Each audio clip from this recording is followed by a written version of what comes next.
So the only way we can speed up the execution of a program is generally by using many processes, right? So that is called as parallel processing.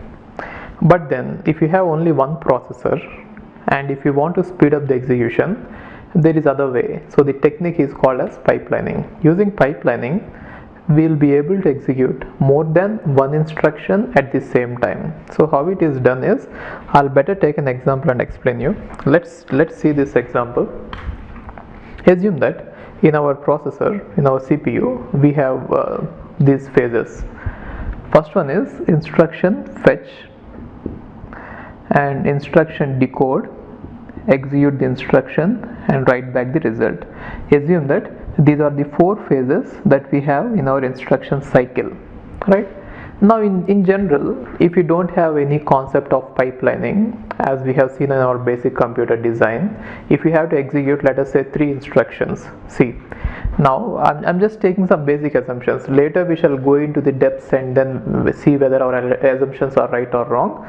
For now, I'm assuming that all the phases of the instruction pipeline are going to take the same time, and I'll call it a clock. Okay, so one clock, assuming that one clock is required to fetch the instruction and one clock is required to decode it, one clock is required to execute it, and one clock is required to write back the result.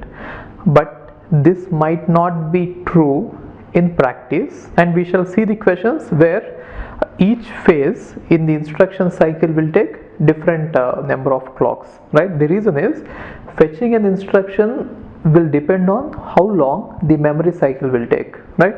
And decoding will depend on how long can you load it into the processor and how long is it going to take to generate the control signals. And then execution depends on what type of operation it is. For addition and subtraction, it takes less time. For multiplication, it takes more time. Similarly, for integer operations, it takes less time, and for floating point, it takes more time. So exactly how much time is required for each phase, we shall see it later. For now, my assumption is that every phase of the instruction cycle is going to take the same time, and that time I am going to call it as one clock. Okay, we know that we are going to apply a clock to the processor, and depending on the frequency of the clock, we are going to have the time period for each clock, right? So this is what I am talking about. If you have the clock like this, clock is generating the pulses, this is called as one clock, right? And the time period of this clock depends on what is the frequency. If the frequency is 1 megahertz, then time period is equal to 1 by frequency, which is nothing but 10 power minus 6, which means 1 microsecond. Got it? So it means that in 1 microsecond, this is the time of the clock is 1 microsecond. In 1 microsecond, we will be able to perform any of these phases in the instruction cycle, right? So for now, let's not get into this exact number. Let's keep it this way. For every phase, it is going to take 1 clock cycle. Okay, so for one instruction, it is going to take 4 clock cycles, right? Okay, now how many clock cycles do you think will be needed in order to execute 3 instructions? If I have to execute 3 instructions, I need 3 into 4, which means 12 clocks. 12 clock cycles are required in order to execute 3 instructions, isn't it? Now, by using a method called as pipelining, we'll be able to speed this process up. Okay, so I'll explain you how it is exactly done. See this, I'm going to draw here a diagram which is called as phase time diagram, right? Phase time diagram. So in order to do this, first of all what happens is, we are going to split up the CPU or the hardware in the CPU into various functional units, and we dedicate each unit for each phase. For example, we will dedicate or designate one particular unit of the CPU to perform instruction fetch, and similarly one particular unit of CPU to perform instruction decode and instruction execute and write back, which means I am assuming that in our CPU we are able to divide the combinational circuit into further smaller units in such a way that each unit will be able to take care of each phase, right? And by having such things, we will be able to get the parallelism. Okay, so how to divide it, we shall see later. What are the penalties that we get, or what are the other trade-offs that we have to undergo because of this particular dividing the entire CPU into various functional units, that we shall see later. Now let's see how to execute the instructions in a pipeline manner when we have different functional units, each taking care of each phase. So I'm going to have 4 phases here. Okay, so what are the 4 phases? Instruction fetch, instruction decode, and execute the instruction and write back. These are the phases, and here I am going to write the clocks. So this is clock 1. So how do I know that it is clock 1? I am just assuming that if I start from this clock, I am just numbering that clock as clock 1. Actually, we cannot know whether it is the first clock or second clock or third clock. It is just relative, which means if I start from now, I'll assume that the current clock is the first clock. Clock 1, clock 2, clock 3, 4, 5, 6, 7, 8, 9, 10, 11, 12. Again, so on. Now, why did I stop exactly at 12 clocks? How do you know where to stop? That actually depends on the options given in the question. In the question, if you see that some option is given as 15, then you have to go till 15 clocks. If they give it as 20, you have to go till 20 clocks. There is no other option, right? Here, I know that it is going to take probably 12. That is why I stopped it there. Okay. So see, why did I stop at 12 is simple. We are already assuming that we are going to execute, for 3 instructions we are going to take 12 clock cycles. Here I wanted to see for the same 12 clock cycles how many instructions I will be able to execute. That is the only reason. Okay, so when we take up the questions, I will explain you clearly how to draw this diagram. How many clocks you should take it. Okay, and now you don't do this in the exam. Here, for the sake of explanation, I am going to do like this. For all the questions, I will be putting up the boxes just to make the things clear and visible for you. When you are doing it on the page with paper, with paper and pen, it will be very clear that you don't have to do this, all these boxes. It will just waste your time in the exam. Okay, when you are practicing it, or in case if it is very difficult for you to work without these boxes, then go for it. But my suggestion is don't do this in the exam. It might take up a lot of time. Okay, now at clock 1, I'll put instruction 1 in the instruction fetch phase, which means the functional unit which is dedicated to fetch the instruction will now be fetching instruction 1, right? Now after this, once the clock 1 is over, it means that instruction 1 is already fetched. Therefore, I can send instruction 1 to the next functional unit, which is instruction decode. Once the instruction is fetched, it will be sent to decoding, right? I1. Now I1 at clock 2 is at instruction decoding. Now if you watch it, at clock 2, I1 is in decoding, but the fetch phase is idle. So why do you want to waste it? So this is where the parallelism comes into picture. This is the advantage of pipeline. So even when I1 is still under execution or under processing, we are able to start I2. That is the entire concept of pipeline. So even if the present instruction is currently under processing, we will be able to start the next instruction. That is called as pipelining, right? And now by the end of the second clock, first instruction is done with instruction decode, therefore it can start execution, right? Similarly, second instruction is done with fetching, so it can do instruction decoding. Similarly, at the same time, at the clock 3, if you see the functional unit instruction fetch, this fetching unit is completely idle. So why to waste it? You can start I3. This is the power of pipelining, right? At the same time, earlier there was only one instruction which is being processed. Now there are 2 instructions. Now there are 3 instructions which are currently being processed. Now after the completion of the third clock, I1 has completed its execution, therefore it can go into the write back phase. Similarly, I2 has completed its decoding, therefore it can go into execution, and I3 is done with the fetching, therefore it can go with decoding. And now this one is idle, so you can fill it up with I4, which means you can call I4 for fetching.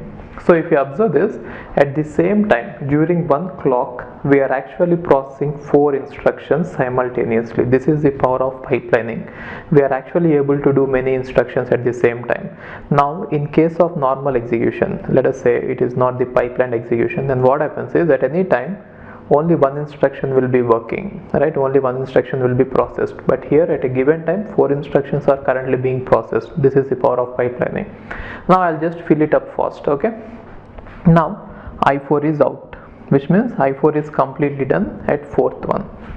Now if you see this, I2 will be here, I3 will be here, I4, I5, right? I3, I4, I5, I6, I4, I5, I6, I7, I5, I6, 7, I8, I6, I7, I8, I9, I7, I8, I9, I10, I8, I9, I10, I11, that I9. Okay, so let's assume that we have only 9 instructions to execute, and let me not execute I10, I11. So let's say I have only 9 instructions, and now if you observe it, watch this one. If you observe it, by the end of the 4th clock, I1 has finished its execution because it needs only 4 clocks, isn't it?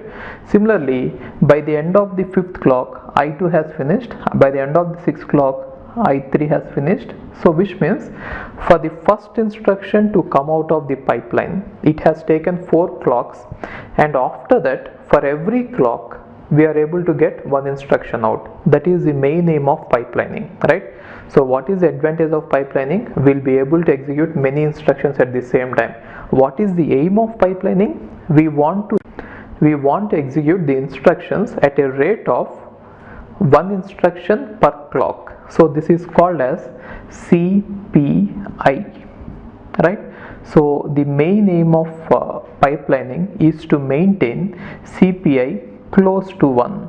It is practically impossible, but this is what we try to do, right? The main aim of pipelining is to see that the number of clocks required per instruction should be equal to 1. So if you observe this, here in this case we have taken 12 instructions, I mean to say 12 clocks, right? But then if you try to understand this, after 4th clock first instruction has come out, and from there on for every 1 clock 1 instruction is coming out. Therefore the number of clocks per instruction is close to 1, right? And there are various ways to measure the performance of pipelining, right? So some people also will try to write this CPI equal to 1 in some other form. So what they will say is, see, one instruction has taken 1 clock, right? Now we know that the time taken for this 1 clock is nothing but 1 by f, right? 1 by f seconds, isn't it? Therefore in one instruction has taken these many seconds. So how much in 1 second how many instructions can we execute? In 1 second we can execute f instructions, right? So in 1 second how many instructions can we execute? That is also going to be a measure in order to talk about this. So how generally what we say is, in any pipeline the clocks per instruction is going to be so and so, or sometimes people will say in 1 second we are able to execute these many instructions in our pipeline, right? and some people will also talk about it in million instructions per second. How many million instructions are you able to do it per second, right? So there are various ways we can talk about it. Okay, and now we'll try to find out what is the performance of the pipeline. So the next interesting question on this one is, what is the performance, right? Aim of the pipeline is to maintain one clock CPI equal to 1, right? But then how are you going to measure the performance? So performance is going to be measured using two factors. One is called as speed up, and the other one is called as utilization or efficiency, right? So I'll just tell you here what is utilization or efficiency.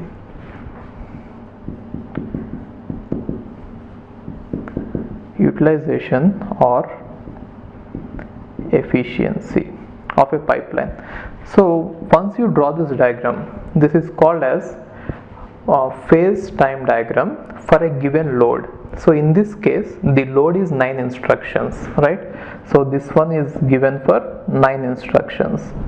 And always remember, when you are talking about utilization or efficiency, we generally talk about it given a load, which means for 9 instructions this is the efficiency, for 100 instructions this is the efficiency. That is how we talk about it, right? So in this case the utilization or efficiency is, you see all the boxes. How many boxes are there? So 1 2 3 4 rows and 12 columns, therefore 12 into 4. Total number of boxes is going to be 12 into 4, right? And out of this, how many boxes are utilized? So 12 into 4 is 48, right? So how many boxes are utilized? Let's see how many boxes are not utilized, right? Which means this is inefficiency, isn't it? See, you could have used this space also, but then you are not able to use it, because unless you finish this I1's fetching, you cannot start I2's fetching. Therefore you will not be able to fill it up directly, which means pipeline will be filled up gradually. It will not be filled up directly with all the phases, right? So all these 6 are wasted at the beginning, and at the ending these 6 are wasted, if you see it, right? So 48 minus 12 is 36. So out of this only 36 slots are used, right? And the remaining are not used. So efficiency is nothing but out of the total, how many are you able to use? So out of 36 you are able to use only 48. Sorry, out of 48 you are able to use only 36, which means the efficiency or utilization is 3 by 4, right? And this is one way they might ask you the question. Given the load, they will ask you the efficiency, then you can say like this. And the other way is they will ask you speed up. What is the speed up? So speed up also can be asked in two ways: when load is given, when load is not given. In this case, assume that load is given. What is the load? 9 instructions. In order to execute these 9 instructions, when we execute these 9 instructions this way, like this, then what is the speed up we got here? So that is nothing but, speed up is nothing but time taken without pipelining divided by time taken with pipelining in order to execute these 9 instructions. In case if you have 9 instructions to execute and if you don't have a pipeline, then how much time will it take? 9 into 12, 9 into 4, isn't it? Divided by how much time did it take here? 12, right? So it is 36 by 12, which means 3. So speed up in this case for a load of 9 instructions given this 4-stage pipeline, right, is actually 3 here. Okay, so by looking at this you can derive a relation between these two, speed up and efficiency. In general, the efficiency equal to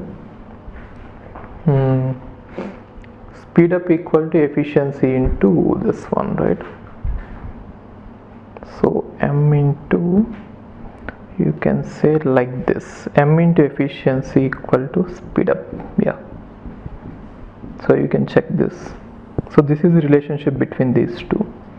Speed up is equal to m into efficiency, right?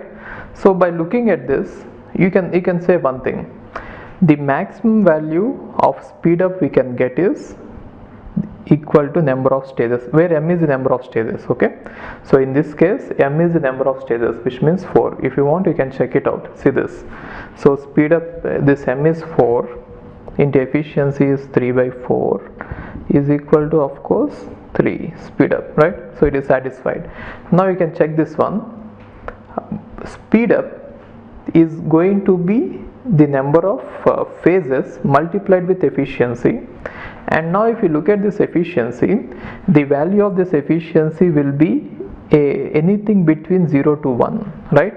Which means if you are going to have 100% efficiency, then speed up will be equal to m. So in the question they might ask you this. Let us say the utilization of a pipeline is 100%. Then what is speed up? Then the speed up is going to be number of phases, right? In case if they say like this, if the efficiency is 75%, then what is the speed up? Then we have to know what is the number of stages. Then depending on the number of stages in the pipeline, you multiply that with 0.75, right? But one thing is very clear here. Always, see, in practice we'll never get 100% efficiency, isn't it? You can see it clearly. Here some of it is wasted and here some of it is wasted, right? So we might go close to 100%, but we might never get 100% efficiency, right? So as long as this figure is not equal to 1, our speed up will never be equal to m. Therefore in practically always speed up will be less than m, right? But in theory speed up will be almost close to m, right? So we shall see why it is so. I think you understood this one, right? So let's keep this apart and let's talk about the speed up. So how to derive this speed up in some other way. Now, so if you observe this, how did we get this 12 clocks for 9 instructions? Observe this closely. The total time taken here is actually the time taken for 9 instructions, and we got this time to be 12 clocks. How did we get this? If you observe it, the total time taken, we can write it like this. For the first instruction, see this, for the first instruction the time taken is 4 clocks, isn't it? For the first instruction to come out, the time taken is 4 clocks, and then for the remaining 8 instructions, 1 clock for every instruction, it is taking only 1 clock, which means for every 1 clock 1 instruction is coming out, right? So therefore we got 12. This is how we got 12, isn't it? Now assume that we have to execute large number of instructions. Let us say n is the total number of instructions, large number of instructions that I want to execute. N is the total number of instructions that I want to execute. Then what is the total time taken in case if you are having pipelining, right? So time taken, if I go with pipelining for n instructions, is equal to, for the first instruction always I have to wait for the number of clocks, which should be equal to the number of phases. Let us say m is the total number of phases. Instead of 4, I am just using the number m, okay? Plus first instruction is going to take m clocks, and for the remaining n minus 1 instructions, 1 instruction is going to come out every clock. Therefore this is the total time taken in order to execute n instructions in a pipeline manner. Now without pipeline, what is the time taken to execute these instructions without pipeline? If you go without pipeline, then what is the time? If you don't have any pipeline, if you have to execute 10 instructions, assuming that every instruction is going to take m stages, it is going to be these many clocks. So this is the total number of clocks required to execute n instructions with pipelining. This is the total number of clocks required to execute the n instructions without pipelining. Then what is the definition of speed up? The definition of speed up is time taken to execute without pipelining divided by time taken to execute with pipelining for a given load. Now here I am assuming that the load is n instructions, right? Then what happens here? Here it is going to be m plus without pipelining n into m, right? N into m divided by n plus m minus 1. I just rearranged the terms. See this is nothing but m plus n minus 1. I just wrote it like this, n plus m minus 1, right? And now you divide numerator and denominator with n. If you divide numerator and denominator with n, then what do you get? M divided by 1 plus m minus 1 divided by n. This is the speed up factor, right? Now let's see what happens if the number of instructions is infinity, which means we are going for a very large number of instructions. See, infinity is never possible. We can never execute infinite number of instructions, but assuming that n is very large, right? As n becomes very large, as n tends to infinity, what happens to this speed up? Speed up will become m divided by 1 plus some constant divided by infinity. See, m is a constant here, which means m is the number of stages. M divided by 1 plus something divided by n, right? So where n is a large number, so this entire factor is going to become 0, and so speed up is going to be close to m. As n becomes very large, speed up becomes close to m. Therefore, in theory, speed up is going to be equal to the number of stages. But in practice, speed up will never be equal to the number of stages, because n will never become infinity, and this entire factor will never become 0. This entire factor will become something close to 0, right? And therefore 1 plus something close to 0 is nothing but this entire thing is going to become something less than m. So S should ideally, if we talk about theory, yes, it is going to be equal to the number of stages, but then in practice it is not going to be equal to the number of stages, right? So it is going to be less than the number of stages m. So speed up is always less than m. So if you want one more reason why the speed up may be less than m is simple. See this, the time taken to execute one instruction without pipeline may be less. So if you assume like this, the time taken to execute an instruction without pipeline, let's say is this one, this time will be less than m into clock time taken to execute p. So this is somewhat difficult for you to understand. I don't know if you are getting this or not. I'll just try explaining it. If you don't understand this part, skip this video. It is okay. If you understood till here, it is okay. Now let's try how this is right. See, what happens is, when we don't have this pipelining, the CPU is completely one single combinatorial circuit, right? Now when we try to get this pipelining into picture, we try to divide it into various functional units, and then we try to place buffers or registers between every unit, right? Therefore, as a result, the time taken to execute an instruction in the pipeline, m into this one, will be greater than time taken to execute it without this. Are you understanding this? In case if you don't have pipelining, entire CPU is going to be one single combinational circuit. In that case, what happens is, your instruction will start here, and without any restriction or without any stopping, it will complete its execution smoothly. But with the introduction of pipelining, we have to divide this entire combinational circuit into many smaller units, and between every unit we are supposed to place the resistors or buffers, which are going to take which are going to give some delays, right? Because of which the time taken to pass a single instruction through all these phases is going to be more with these added delays, right?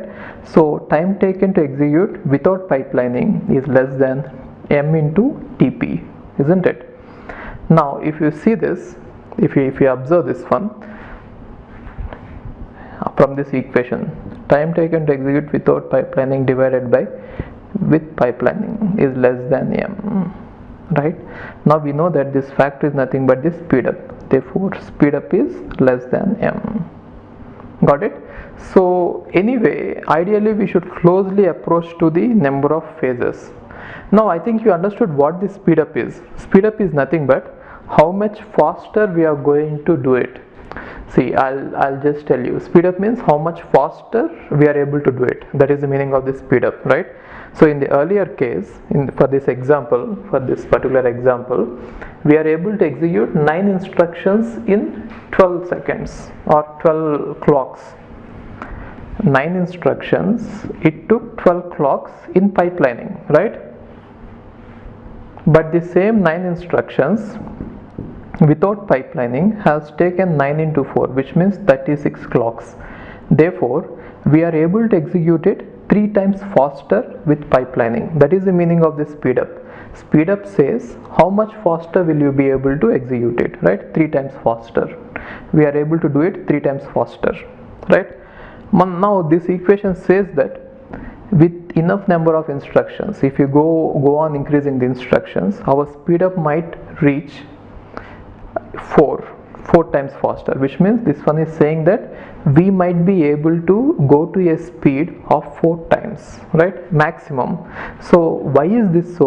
Why will we be able to reach 4 times faster? Is because at any time, if you observe this, in most of the phases we are able to execute 4 instructions at the same time. That is why we should be able to get the speed up as 4 times faster. We should be able to do it, right? Now what does efficiency said? Now we found out that efficiency was actually 3/4. So what did it say? It is saying that our pipeline is capable of executing the instructions 4 times faster, but we have used it in such a way that we are able to execute it 3 times faster only. That is what efficiency has said, 3/4. Got it? Okay, anyway, if you are not able to understand it, just by heart it. So what I mean to say is, our main aim of having this pipelining is 2 things. First one is to maintain the CPIs, clocks per instruction, as 1, and the second one is to have a speed up equal to the number of stages. You might get one doubt. If we increase the number of stages in the pipeline, we are getting the speed up very high. Then why can't we increase it to a very large number? In practice, most of the computers, they are using a pipelining ranging from 3 to couple of dozens, 24 stages. Right now our present computers are able to go till 24 stages in the instruction pipeline, 24 stages, right? But beyond that, when we go, there are various factors like cost. One is cost is going to increase, and the other thing is other delays will additionally add up, which will degrade the performance. That is why people are not going beyond this 24. Anyway, the maximum limit, and also there have been some experimentations which prove that 5 is the best number. 5. There have been some derivations and experimentations which prove that if you go with 5 instruction, 5 stage pipeline, it will give you the best performance. Okay, fine. So this is what is about the main aim of pipelining. But then, because of various reasons, we will not be able to reach this particular thing all the time, especially this one. Our main aim is to see that the average number of clocks required to finish an instruction should be 1, but then there are various reasons why we will not be able to do that. So one reason is there are various things that they are called as dependencies, right? So there is something called as data dependency, control dependency, structural dependency, right? So these things are going to affect the performance of the pipeline, and we'll be able to overcome them somehow by using certain techniques, and these techniques might not be useful in all the cases. We'll see in detail what these are and how to solve them. If you see that is the concept of pipelining. Okay, fine. Hi, if you are planning to do masters, then doing masters abroad is better than doing masters in India. I'll give you all the reasons. So first reason is, out of 1 lakh students who take GATE every year, there are only 500 seats in old IITs.